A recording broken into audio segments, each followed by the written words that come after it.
When people start coming in.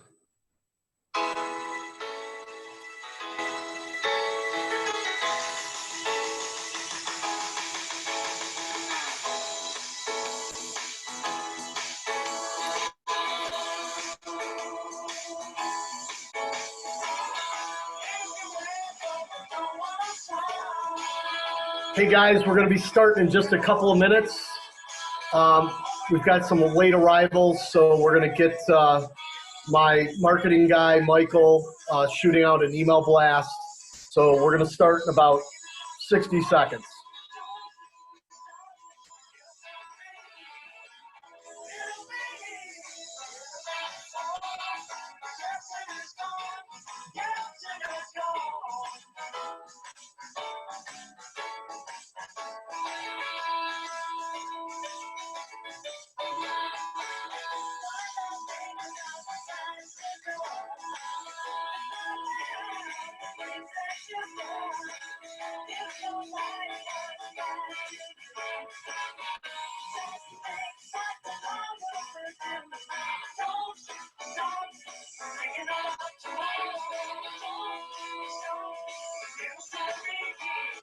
Okay, guys, this is Gary Davidson with the Castle Law Zoom podcast. Welcome. Today is Friday, a beautiful day outside. I got my Cubs spring training hat. I'm going to hit the pool right after we get done. I've got someone on today, John Denny, Browning Builders, Chicago Turnkey Rentals. John and I actually started together in the real estate business. For those of you who know me, I used to be a large commercial real estate development attorney doing annexations and zonings. When big box retail was coming into the community, I would get that property entitled.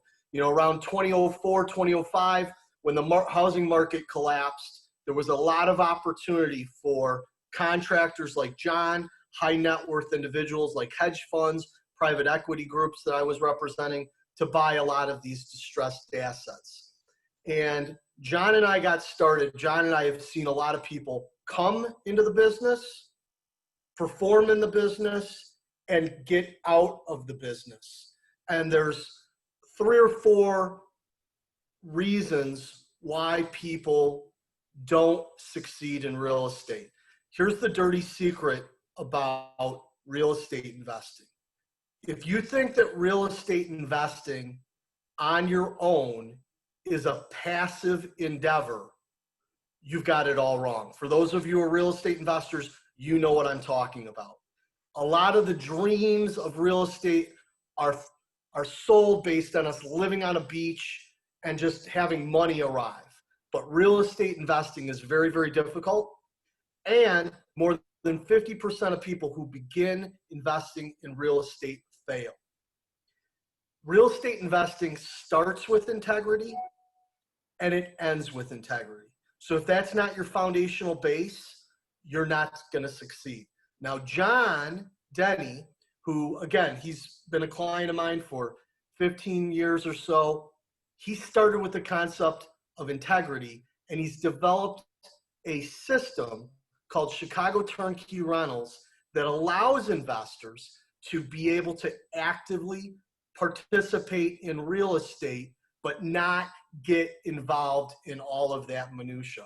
So John, welcome to the show. I want to first have you kind of talk about some of the key things that you think cause investors to not succeed. And then we're going to talk a little bit about Chicago Turnkey Rentals. So John, you've seen a lot of people. You and I both have. People have come into this space. They've had to file bankruptcy. You and I have had a lot of different problems together. And we've learned the hard way. So I know I'm not perfect. I'm not the smartest guy in the world. We all learn from our mistakes, and some of the mistakes that we've made, you know, we like to pass along to other people. So John, what are those like 2 or 3 key things that can cause investors to fail?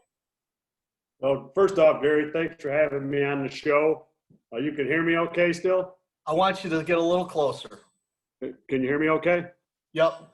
Yeah, I want to see that very pretty face of yours. Yes.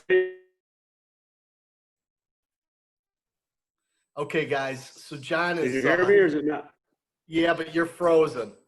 So while you're, Oh, go ahead. can you hear me or no? I can. You can hear me now? Yes. Okay.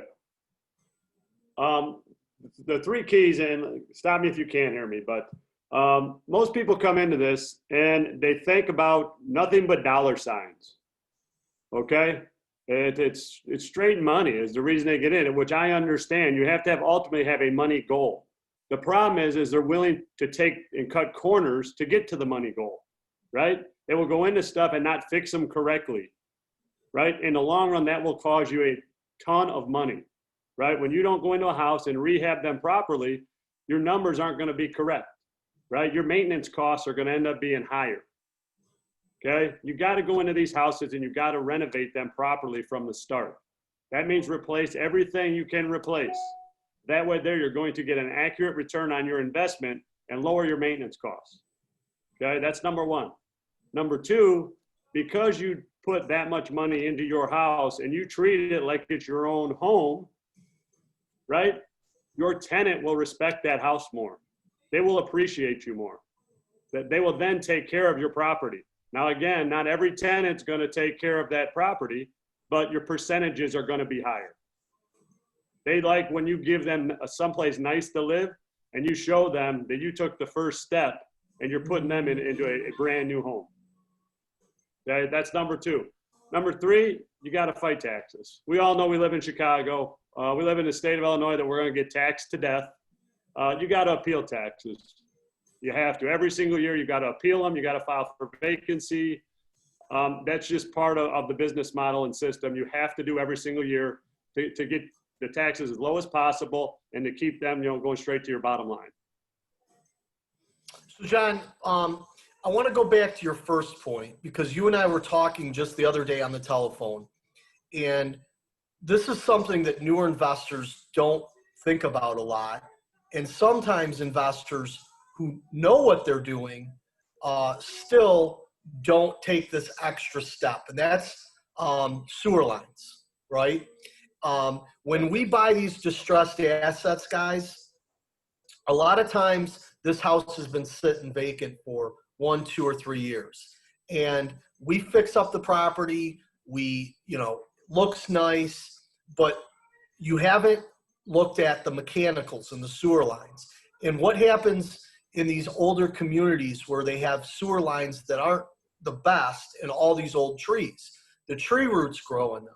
So you have no idea at all that you have a sewer line problem, because when you're rehabbing the property, your contractors are there. They're going to use a little bit of water for this or a little bit of water from that. But you don't have a family of 4 or 5 that are flushing the toilets, doing the laundry, washing the dishes, et cetera, et cetera. So 1 to 2 weeks after that closing, this happens 10, 15, 20, 30 times a year with my clients. We're going to get a letter 2 weeks after a real estate closing on these flips, or you get a phone call from your tenant. It doesn't matter if you're buy and hold, saying that the property has flooded, you materially misrepresented, you committed fraud. And John, what's some easy things that a person can do to avoid those problems and have to not be shelling out hundreds and hundreds of dollars for attorney fees defending those cases? Well, with any house that we purchase, we go with the sewers camera, right? You send a video camera line. They'll tell you the video.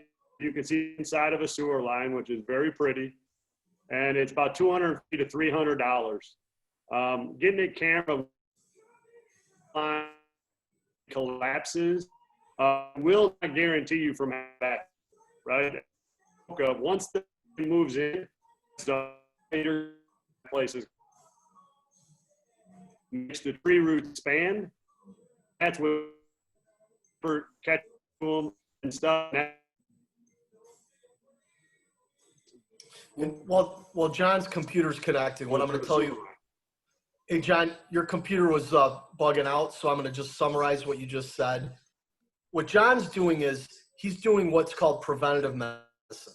And he's going in there and he's actually paying a company to camera that sewer line in advance, making sure that that line is free and clear. They send him a video of this sewer line showing it's clear.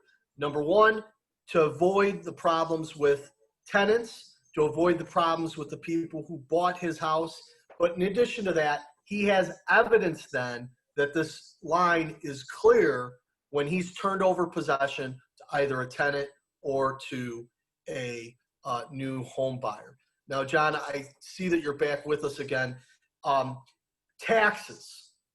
This is a huge thing that people... Hold on one second. Can you hear me? Yep. Hold on one second before we go forward past sewer lines. Yep. Another thing that's going on in this industry, and I'm seeing it more and more, is people are actually putting in false sump pump lines, false window well lines, just because it shows that it is a sump pump or there's a window well drain tile system in. I'm almost to the point that I'm starting to video those because I've had too many of these that I don't have sump pump drain tile around my home basement, and it's causing flooding in the long run, which is, you know, you're talking $6,000 to $8,000 to put a drain tile system in these houses when you're purchasing them. So a lot of people are cutting corners and just putting in, say, a 10-foot drain in the window well, and they're not connecting it to anything, right? So they need to be careful of that as well. Awesome point. So here's what I want people to understand. Thank God for contractors, because if it wasn't for contractors, attorneys would have the worst reputation in the world. But because we have contractors are actually below attorneys in terms of reputability. And here's the thing, guys. I represent a lot of guys down at the Board of Trade. Some of them are clients of John's. I represent a lot of people who maybe, you know, I say the typical Naperville person that's, you know, making $150,000 a year, that has a little extra money to spend and they want to buy a few houses. People like me, attorneys, we're sitting targets for the contractors. If John comes over and tells me that it's, you know, $20,000 to brick my house, I don't know if it's $20,000 or $200,000. I have no idea on prices. John has been doing this for 20 years. He knows everything down to what the cost of a light receptacle plate is. He's got that committed to memory. So you can have these contractors that come out and you pay them to run lines or do things the proper way, and they're going to cut corners because they go from a 10, 15, 20% margin to a 30 or 40% margin just by not running those lines. And John is, what he's telling you is that even if you believe, because on a superficial level, you can't see that there's just a pipe in a window well that goes 4 inches below the surface, right? For the inspector that comes in from the city, because you say, well, gee, I've got the city inspector to determine that.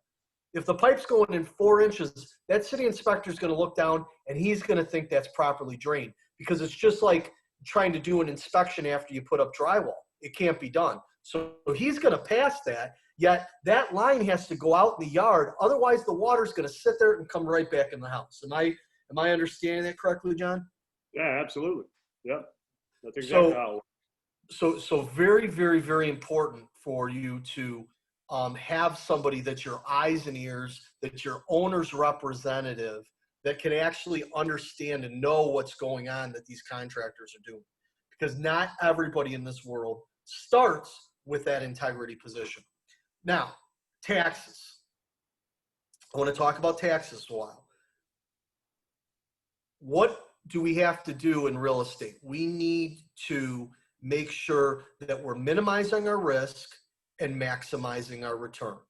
We treat our business partners very, very well, but we need to save money when we can. And taxes is a huge area where your cap rate, your return on your investment can be dramatically impacted based on increase in real estate taxes. So this actually is something that I've learned from a person that John put me in contact with on how we can deliver value to our clients, and something that John's been doing. So John, take us through how that tax appeal process works and how it needs to be done on an annual basis to shave down those costs. Okay, well, with taxes, there's different appeals you can file. Okay, so number one, I'll go through the process of me buying a house I'm gonna renovate to put either sell or put a tenant in place. When I purchase a house, number one is I go straight to him and tell him to appeal that house based on a vacancy affidavit. Okay, that means that it's probably gonna take me 4 to 6 months to renovate that house. Is that I will get a 50% reduction of my taxes for that year based on the vacancy affidavit. Okay, that's number one. I do it on every house. It's automatic. Number two, you have to understand, in order to get a reduction or to appeal it and get the savings of the tax bill, you have to be the one who writes the check. Okay, you can't let someone else pay the taxes and think you're going to get the benefit of it. So you have to write the check and make sure you pay the bill or get something signed. Once that's done, and I move a tenant in place, I then will put it on an annual appeal basis where I have my tax consultant that I work with.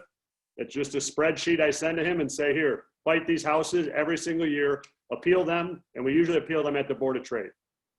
Every year, some work, some don't, but you have to fight them to keep these taxes down because they're getting way too high to make money in these neighborhoods. Okay, and John meant the tax appeal board, not the Board of Trade. Oh yeah, the Board of Review is what I meant, sorry. Yeah, the Board of Review. We don't want to go to the Board of Trade to fight our taxes. But I was using the term Board of Trade before, so he just picked up on that. And guys, there was a few huge golden nuggets that John talked about there, and a couple that he didn't that I'm going to mention. Number one, almost all of the people who appeal taxes will do so on a contingency. Okay, so what that means is that this is actually money that just falls from the sky, and you're giving them a percentage of what you save. So if you don't save any money, you don't pay.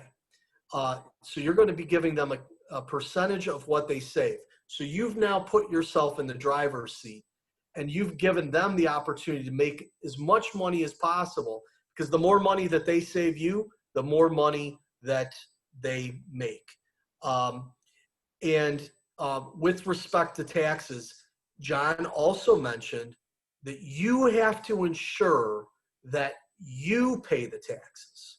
Now, when we're buying properties and the tax bill is just coming due, there's specific legal documents that our law firm will use to ensure that the seller of that property has signed things in advance, so that when you conduct the tax appeal after you've purchased the property, you ensure that that money comes back to you. Because again, John and I learned about this the hard way.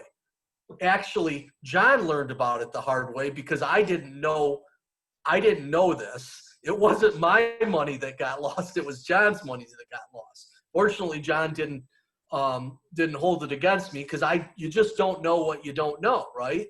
So John actually appealed a number of taxes. We then sold the property, and John effectively paid to have his buyer that he flipped the property to have a lower tax bill. Now, John's a really nice guy, but maybe not quite that nice, or not intentionally that nice. So he basically lowered the tax bill for the future buyer of that house and didn't receive any benefit. So there's specific legal mechanisms when we're buying properties and we're selling properties that we have to have very specific forms and documents completed so that you ensure the maximum benefit when you are buying and selling these properties, so that you get the most back. And we can provide all of that to you. What I want to mention to you all as well is we have a Zoom group chat on the side. If you have questions, please put them on there. There's going to be a couple questions here that I want to have John answer, and then we're going to talk about Chicago Turnkey Rentals. But if you want to put your questions there, we'll answer those. Please consider subscribing to our YouTube channel. We've got a lot of very in-depth discussions with industry leaders on various topics. Obviously, you can always contact me at gdavidson@castlelaw.com. I'll put my email address on the side banner there. Many of you already know me. I'm always about providing a hand up rather than always just asking for a handout. My why is helping people create that life worth living, legacy worth leaving, business worth owning, and career worth having. So, John, we have a question. Is checking the sewer done prior to the initial purchase, or is that done after you've purchased the property? No, I usually do it afterwards because it can get, it's $250. I will not do it before. You can see if there's usually major problems. But it's part of my construction process. It's in my budget. I always leave $500 in my budget to check sewers. My percentages over, I've been doing this since 2008. I've done probably over 1,200 houses. I've had maybe 2 sewers I've replaced. Okay. So the percentages are low that I'm replacing a sewer. So I'll take my chances and I'll just put the camera in after I close on it. And again, the idea is what we're trying to do is we're trying to minimize our risk and maximize our return. Because again, in real estate investing, that's what we're trying to do. We're trying to minimize our risk, limit our liability, maximize our return, have the greatest amount of profit possible. So by doing that scope after the fact, most, 98, 99% of the time, if there is an issue, we're not talking about collapsed sewer lines. We're talking about rotting these things out and make sure they're not that they're not completely going to back up as soon as somebody moves in the property. Because in real estate, our reputation is all we have. So the legal maxim is the contract merges with the deed. What does that mean? Well, when someone buys a house, absent a representation or warranty on the seller's part to the buyer, the contract merges with the deed. Welcome to home ownership. There's no additional liability once you sell a property. Short of fraud, violation of the real property disclosure report, or common law fraud. Or if there were actual warranties that survive the closing as set forth in the contract or attorney review. However, when John sells a property and the grantor on the deed is Browning Builders or one of his other entities, that is John Denny. That's his product. And John doesn't need people out there saying, hey, I bought this house from Browning Builders and the sewer backed up 2 weeks after the closing. John doesn't want that to happen. It's not good for him. It's not good for his reputation in the real estate community, and it's not good for his reputation among realtors. If John didn't scope that line, John would never have known that the sewer would back up. It wouldn't have been John's fault. I would have sent a letter to the other side saying, I'm sorry that you feel this way, but we have no liability. We would be in legally appropriate grounds to send that letter. Yet for John, preserving his reputation and preserving his integrity for that small amount of money and ensuring that he's minimizing his risk and not having to pay me to write letters, or anybody can file a lawsuit for a few $100s and he's now defending a case, even if you're right or wrong, ultimately you still have to pay an attorney fees. So it's just very, very, very good practice. Let's see what else we have here. John, someone's asking, what's the name of the document that you said you should do first for tax benefits over vacancies? Those documents, Jose, will provide to you as part of your closing. I'll handle all of that stuff when we're doing your real estate closing for you. John, Chicago Turnkey Rentals. It's a brand new thing. You and I have been doing business 15 or 20 years. You own a property management company. You handle property management on behalf of a lot of my clients already. You do so very, very well. You represent people both nationally and internationally on this. But you've created this product, which is a bit unique, which is called Chicago Turnkey Rentals. So tell us a little bit about that. Well, we came up with an idea of the main focus was out-of-state investors.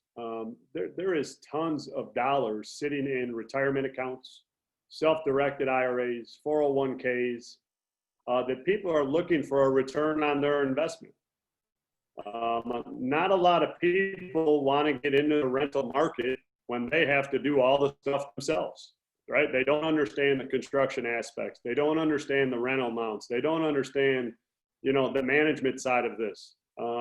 They don't have the relationships with the villages or municipalities, right? All this stuff is stuff you acquire over time, right? It's all just being on the grind. But, you know, boots on the ground is all it is that gets these relationships formed, right? That you're able to go into these villages and actually have a little bit of success, you know, in some of these tough villages, Country Club Hills, Calumet City.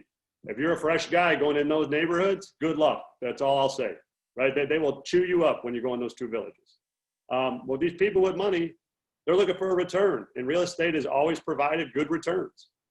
So we put together a product that we acquire the property, the renovation's done with our team to my standards, which is very high, rent it out either market or a Section 8 tenant, and it's sold as a turnkey investment to an investor. And we'll sell them, a lot of out-of-state investors are actually very interested in them. And there's a lot of momentum going with the new website. And how could people locally take advantage of this if there's somebody that doesn't want to, who wants to minimize their risk and maximize their return, who wants to, somebody like me who may not know that I need to make sure that the drain pipe is extended. Is there a play for people locally? There's a play for people locally. It's, you know, more people locally. It depends on what your comfort level is, right? Do you want to be in learning, you know, actually learning what I do? That's a different model than if you just want to be an armchair quarterback and say, hey, I want to go buy a property. They could call me up and we can get you a property. You could sit at home and we'll do it start to finish. And you have yourself your first rental investment, right? We have a turnkey project that you could do. It depends on their comfort level. But I still would sell to anybody in state if they want. They come out and, you know, visit it firsthand, quite honestly.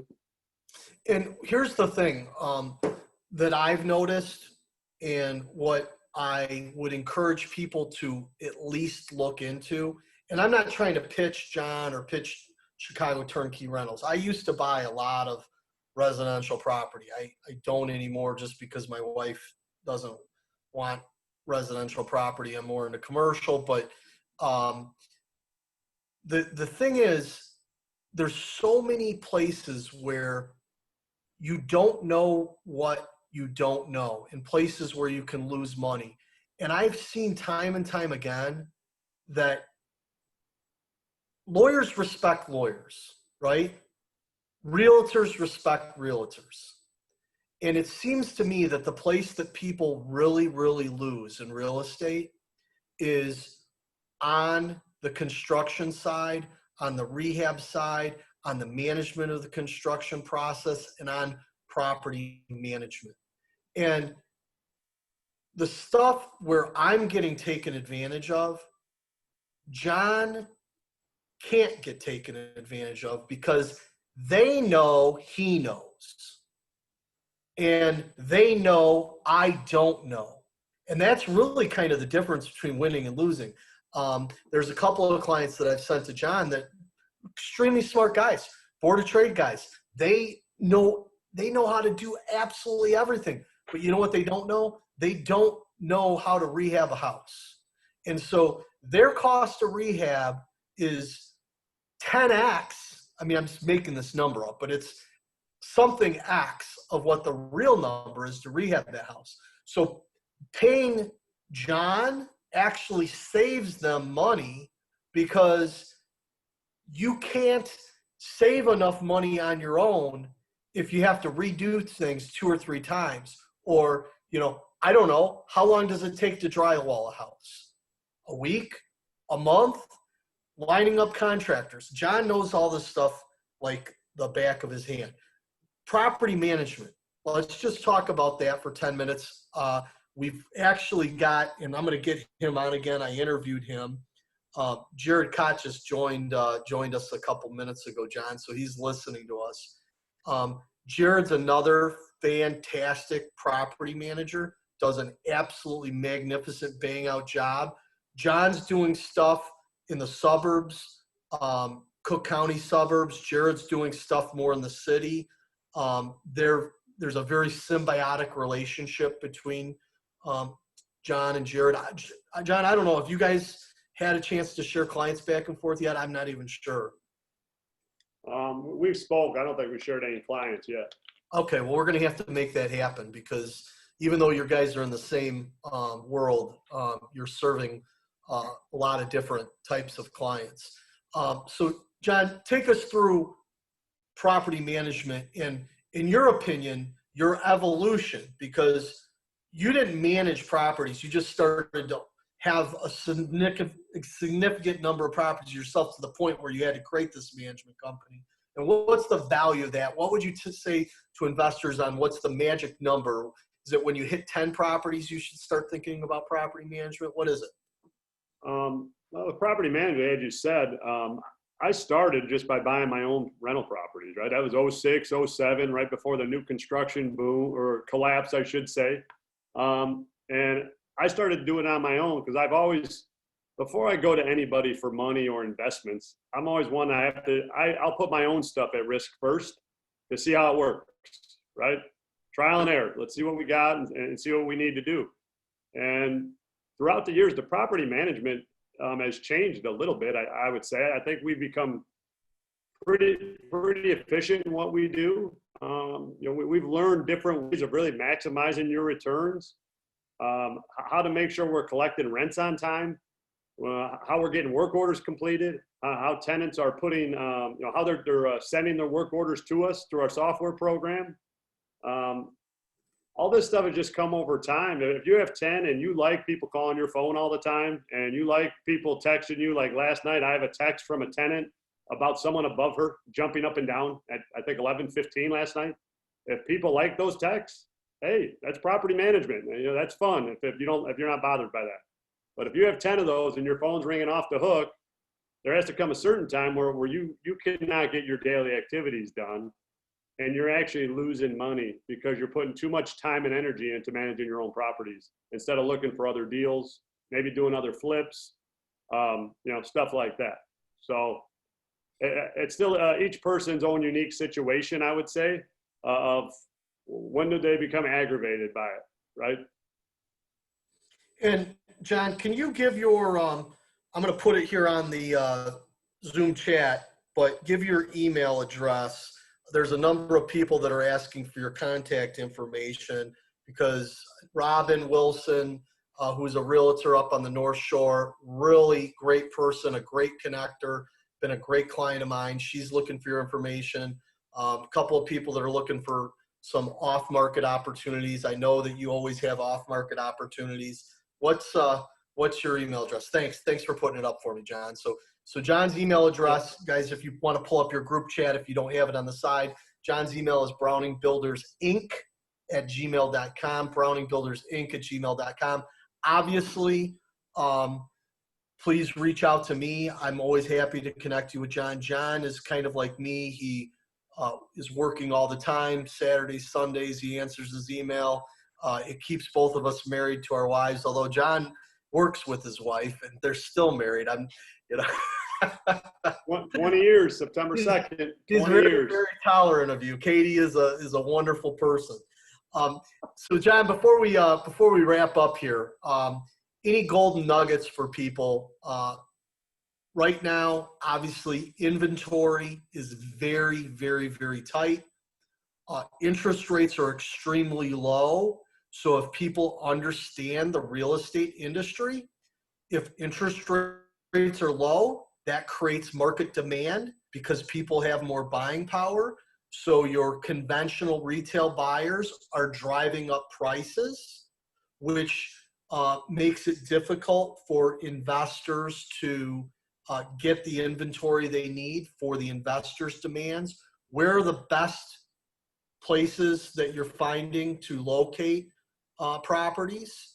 And what advice do you have? What's your prognostication on the real estate market going into the end of 2020? First off, the inventory is very tight. And even with myself, I've created contacts that I get a lot of off-market deals. And most of them have slowed down because most of what I get off market has something to do with the judicial system of Cook County, right? And that's been at a halt since this pandemic. So a lot of that stuff is still just at a snail's pace, dragging along. The MLS has a couple of opportunities, not a ton. So inventory is low. I keep looking every day, and we just keep putting out offers, and hopefully get a couple, to keep us busy. I do buy a lot of tax deals. Those are still we have about 10 of those locked up, but we can't get them through the court system until they let this thing go.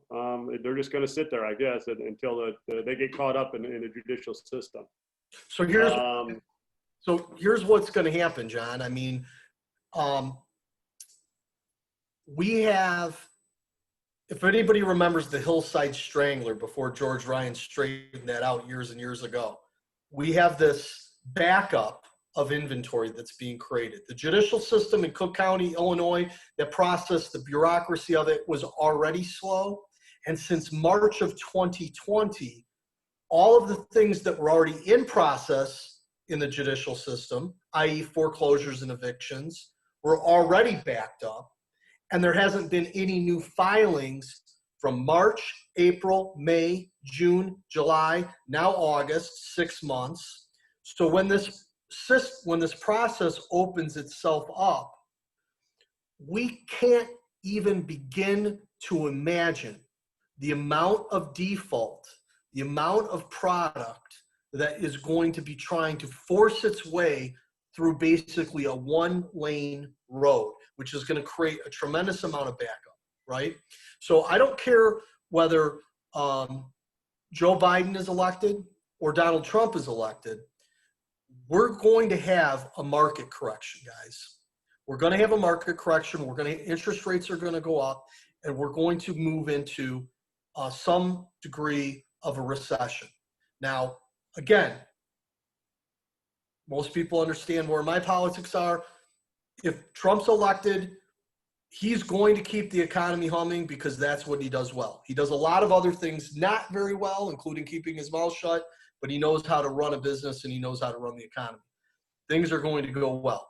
Wall Street will react to the presidential election. Right now, Wall Street's still betting on a Trump re-election, if you look at the markets. If Biden gets elected, we're going to probably see a quicker correction. But regardless of who gets elected, we're going to see a market correction, and there is going to be a lot of opportunities for investors at that time.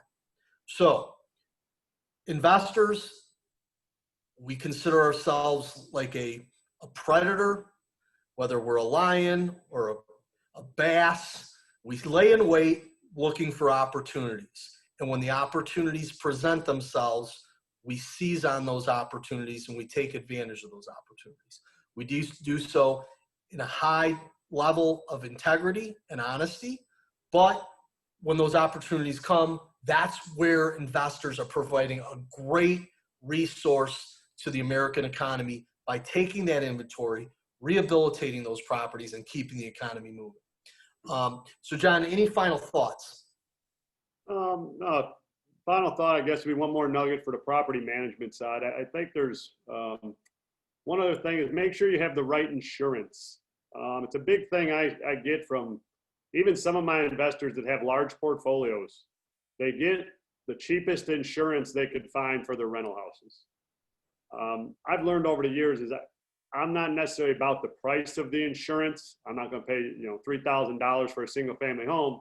But what I've figured out is you have to have the right endorsements on that rental investment.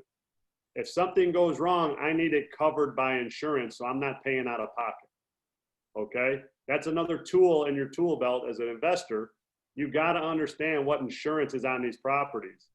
And we also I have a adjuster that works with us that understands insurance lingo. That's all he does for me is insurance. And he makes sure our endorsements are correct. And when something goes wrong, he's sent there and I get all these claims approved. So it's not money out of investors' pockets.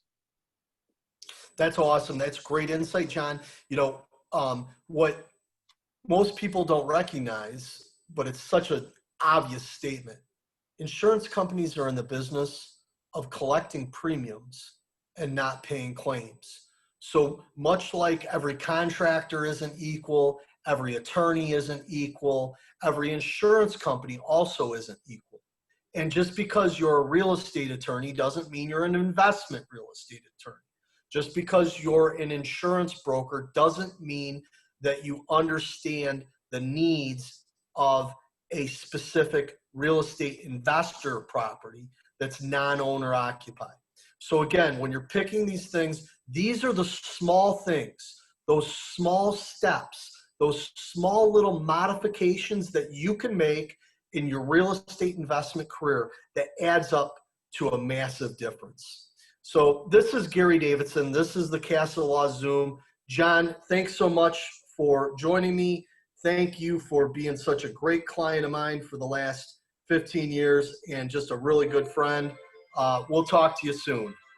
Thanks, Gary. I appreciate it. Thanks, guys.